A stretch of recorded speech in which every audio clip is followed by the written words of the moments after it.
प्यारे बच्चों, प्रारंभ करते हैं गणित का तीसरा अध्याय, दो चर राशि वाले रैखिक समीकरण युग्म, साइमल्टेनियस लीनियर इक्वेशंस इन टू वेरिएबल। तो सबसे पहले बच्चों हम एक रेखीय समीकरण को देखते हैं। रेखीय समीकरण ax plus by plus c बराबर 0, ये दो चर राशियों में एक रैखिक समीकरण युग्म है बच्चों, एक रैखिक समीकरण है। अच्छा, इसका ग्राफ बच्चों क्या होगा? इसका ग्राफ एक सरल रेखा होगा, हम लोग पढ़ चुके हैं इसको। और इस ग्राफ, इस रेखीय समीकरण में a b c वास्तविक संख्याएं हैं तथा x, y, बड़े ध्यान से सुनिएगा हमारी बात, x, y इस समीकरण को प्रदर्शित करने वाली रेखा पर स्थित किसी भी बिंदु के निर्देशांक हो सकते हैं। x, y इस रेखा, कौन सी रेखा? जब हम ग्राफ बनाएंगे जो रेखा प्राप्त होगी हमें, तो इस रेखा पर स्थित किसी भी बिंदु के निर्देशांक होंगे x, y, और यही x, y इस समीकरण के हल भी कहलाएंगे। अच्छा, हल का अर्थ है कि x, y के जब मान यहाँ पे रखेंगे तो ये पूरा पक्ष शून्य हो जाए, इसीलिए हल को जीरोज या शून्य भी कहा जाता है। अगर मान लीजिए एक समीकरण और हो, ax plus by plus c बराबर 0, यहाँ पर हम गुणांकों को अलग अलग प्रदर्शित कर देते हैं, तो a1x plus b1y plus c1 बराबर 0, या a2x plus b2y plus c2 बराबर 0। तो ये बच्चों अगर दो रेखीय समीकरण दो चर राशियों में है तो अब इनको कहते हैं दो चर राशि वाले रैखिक समीकरण युग्म। अब क्योंकि ये दो समीकरण हो गए बच्चों, अब हम इस अध्याय में सीखेंगे क्या बच्चों कि इन्हीं रैखिक समीकरण युग्म का ग्राफीय निरूपण। युग्म का ग्राफीय निरूपण अर्थात दोनों समीकरणों को एक ही ग्राफ पेपर पर हम बनाएंगे। दूसरा इनका बीजगणितीय निरूपण, मतलब अगर भाषा दी हो तो उससे समीकरण बनाना। और तीसरा ग्राफीय विधि से हल। आगे हम बीजगणितीय विधि से भी हल सीखेंगे, आज के सेक्शन में ग्राफीय विधि से इसका हल सीखेंगे। तो कुछ उदाहरण लेते हैं बच्चों, पुस्तक में जो दिए गए हैं उसके माध्यम से हम देखेंगे कि इन रेखीय समीकरणों के ग्राफ कैसे हो सकते हैं। अभी थोड़ा सा आइडिया देते हैं आपको। जैसे मान लीजिए एक ही समतल पर हमें दो सरल रेखाएं खींचनी है, तो उनकी संभावित स्थितियां क्या क्या हो सकती हैं, इस पे आप लोग विचार करिए, फिर आगे हम करते हैं। उदाहरण लेते हैं। एक पहला पुस्तक में बड़ा अच्छा दिया गया है, सुनिएगा ध्यान से। अखिला अपने गांव के एक मेले में गई, वह एक चरखी की सवारी करना चाहती है और हुपला एक गेम होता है बच्चों जिसमें हम रिंग को किसी ऑब्जेक्ट पे फेंकते हैं, गांव में खेला जाता है मेलों में, और अगर वो रिंग किसी खिलौने पे गिर गई तो खिलौना हमारा हो जाता है। तो हुपला खेलना चाहती थी, तो अब आगे कंडीशन दी गई है, जितनी बार उसने हुपला खेला उसके आधी बार उसने चरखी की सवारी की। अगर उसने 10 बार हुपला खेला तो 5 बार उसने चरखी की सवारी की। अच्छा, अब यदि प्रत्येक बार चरखी की सवारी के लिए उसे 3 रुपए तथा हुपला खेलने के लिए 4 रुपए खर्च करने पड़े, तो आप कैसे ज्ञात करेंगे उसने कितनी बार चरखी की सवारी की और कितनी बार हुपला खेला? चलिए इसको करने का प्रयास करते हैं। तो हम लिखेंगे, माना अखिला ने x बार सवारी की, किसकी सवारी की? चरखी की सवारी की, तथा y बार खेला। क्या खेला बच्चों? हुपला खेला। सेंटेंस पूरा कर लीजिएगा, जगह कम है इसलिए इस प्रकार से लिखना है। तो पहली कंडीशन कही गई है बच्चों इसमें कि ये पेज नंबर आप 42 खोल लीजिएगा, उसमें सवाल है, ये भूमिका में लिखा हुआ है।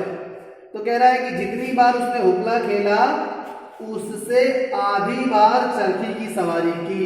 तो बच्चों पहली स्थिति क्या हुई? केस 1 कह रहा है कि जितने बार उसने हुपला खेला उससे आधी बार चरखी की सवारी की। तो अगर उसने y बार हुपला खेला है और x बार चरखी की सवारी की है तो y बराबर आ गया 1/2x। क्या कह रहा था? उसने जितनी बार हुक्का खेला उसके आधी बार चरखी की सवारी की। तो y बार उपला खेला है, x बार चरकी की सवारी की है, तो कंडीशन आ गई y बराबर 1/2x। अब बच्चों ये पहला समीकरण हो गया। अब अगर हम इसका ग्राफ बनाएं तो इसका ग्राफ बच्चों बनाने के लिए हमारे पास क्या होना चाहिए, एक तरफ x लिख लेंगे, एक तरफ y, और हमने बताया था आपसे कि यहाँ पर x के ऐसे मान लेंगे कि y जिसमें होल नंबर्स में आए, पूर्णांकों में आए।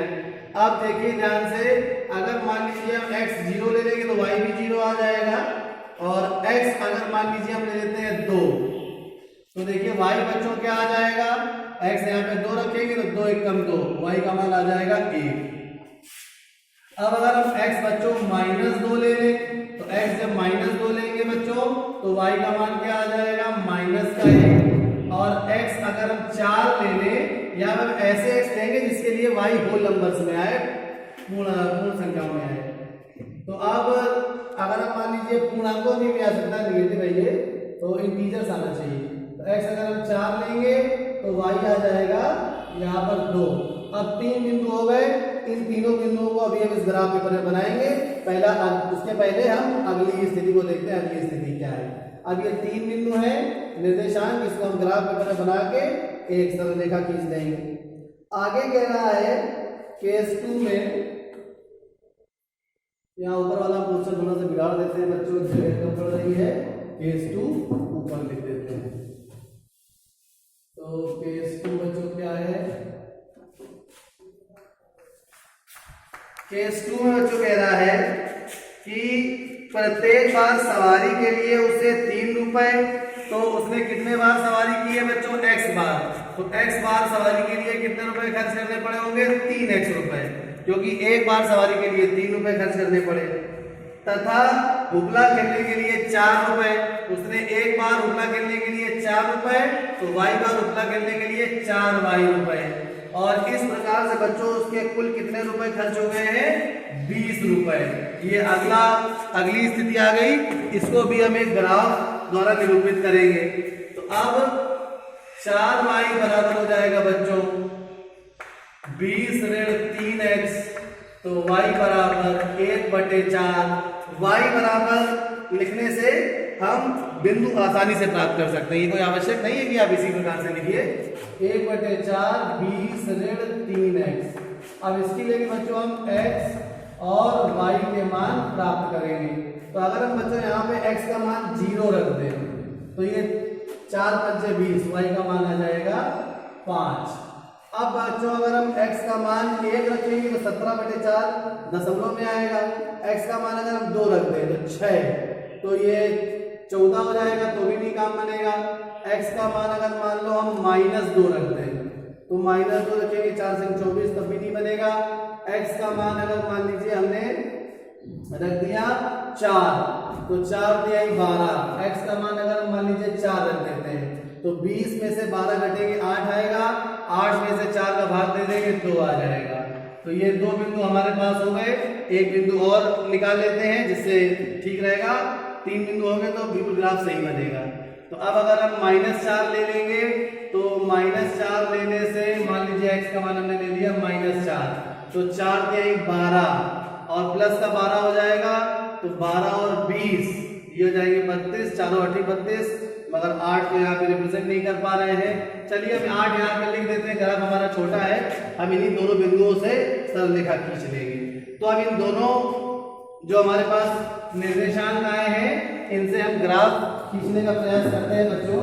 देखिए ध्यान से, सबसे पहले 2,1 प्रथम चतुर्थांश में जाएगा, 2,1 ये बिंदु हो गया। उसके पश्चात ऋण 2, ऋण 1, ऋण 2, ऋण 1 ये आ जाएगा तृतीय चतुर्थांश में, ऋण 2, ऋण 1 ये बिंदु हो गया, ऋण 2, ऋण 1, और 4,2 बच्चों ये बिंदु आ गया प्रथम चतुर्थांश में। अब इन तीनों को मिलाते हैं, देखते हैं एक सरल रेखा आ रही है कि नहीं। हाँ, एक सरल रेखा बच्चों आ रही है, तो इसको अब हम लोग ड्रॉ करते हैं।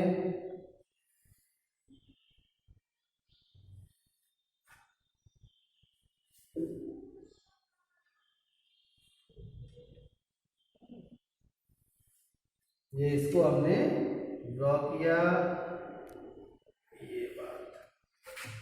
अब इसके ऊपर समीकरण का नाम जरूर लिख देंगे। क्या समीकरण था ये बच्चों, किसका ग्राफ है, y बराबर 1/2x का। अब जल्दी से 0,5, तो 0,5 हो गया y अक्ष पे, ये बिंदु 4,2, तो 4,2 ये बिंदु आ गया। फिर से भाई अब इसको मिला लेते हैं, तीसरा बिंदु भी बच्चों इसी पे आएगा। ग्राफ हमारा छोटा है थोड़ा, इसलिए स्थान सीमित होने की वजह से 2 ही बिंदु लिए गए हैं, हमने लिए हैं।